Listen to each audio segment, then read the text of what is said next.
तेरे संग यारा खुश रंग बहारा।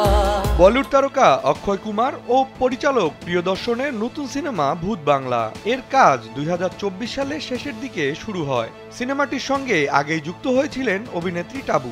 সম্প্রতি এই সিনেমার শুটিং শুরু করেন তিনি। টাবু শুটিংয়ের একটি ছবি শেয়ার করে ক্যাপশনে লিখেছেন হাম ইহা বন্ধ হ্যায়, যার বাংলা অর্থ আমি এখানে বন্দী। ভূত বাংলা সিনেমাটি এবছর মুক্তি পাওয়ার কথা ছিল। পরবর্তীতে সিনেমাটি মুক্তির তারিখ পিছিয়ে নির্ধারণ করা হয় 2026 সালের 2 এপ্রিল। এ সিনেমা দিয়ে দীর্ঘ 2 যুগ পর অক্ষয় কুমার ও প্রিয়দর্শনের ছবিতে আবারও দেখা যাবে টাবুকে। এর আগে 2000 সালে প্রিয়দর্শনের ছবি হেরাফেরিতে অক্ষয় কুমার ও টাবুকে একসঙ্গে দেখা গিয়েছিল। अगर कोई प्रॉब्लम है तो मैं बाद में आऊं? नहीं कोई प्रॉब्लम नहीं, हम लोग है ना कुंफू कराटे की प्रैक्टिस कर रहे थे प्यार से। স্যান্ডেলিনা সো রূপচর্চায় আভিজাত্য।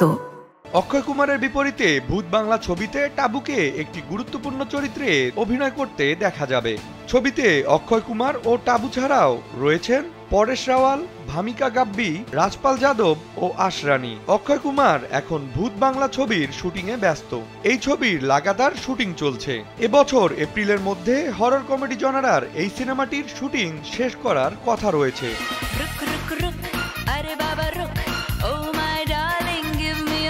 টাবুকে সবশেষ অভিনয় করতে দেখা যায় রাজেশ কৃষ্ণনের ক্রুক সিনেমায়। এতে বিমান সেবিকার চরিত্রে অভিনয় করেন তিনি। ছবিটি 2024 সালের 29 মার্চ প্রেক্ষাগৃহে মুক্তি পায়। কমেডি ধাঁচের এই সিনেমাটি বক্স অফিসে আয় করে প্রায় 157.8 কোটি রুপি।